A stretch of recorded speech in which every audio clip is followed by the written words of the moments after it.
Sa paaralang Masbel National High School, imposibleng umunong magsagawa ng makeup classes matapos ang sunod-sunod na suspensyon ng klase.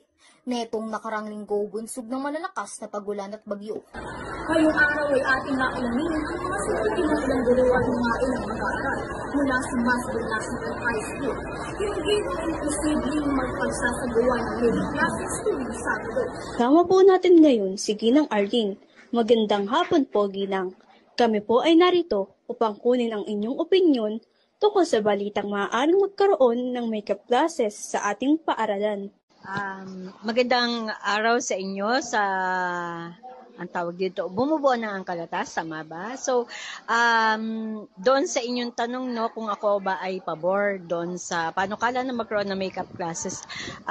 Sa katunayan, no, marami talagang araw ang tayo ay nawala ng klase. Kaya lang, ang tanong, kinakailangan na ba natin na magkaroon ng makeup classes para mapunan natin yung mga araw na tayo ay hindi nakapagturo or hindi natuto yung mga bata. Actually, meron tayong tinatawag na buffer days, no? So, sa aking palagay, no, kapag ubos na yon, saka na lang siguro tayo magkaroon ng makeup classes, no?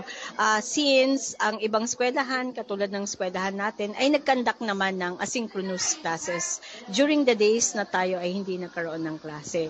But the event na maubos na yung buffer classes, so doon, kinakailangan na talaga na tayo ay magkaroon ng makeup classes para mapunan yung learning gap sa mga araw na hindi tayo nakapag-klase. So, yun lang. Salamat.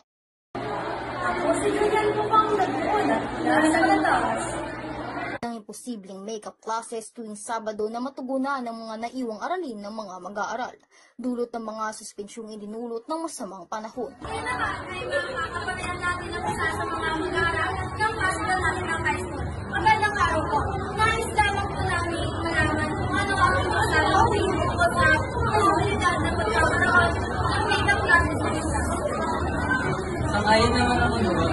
Kasi nung nakarang linggo, wala naman kasi tayo masyadong ginawa at nag-online classes na nag-ulit tayo. Siyempre, katunayan din yung mga lesson ng mga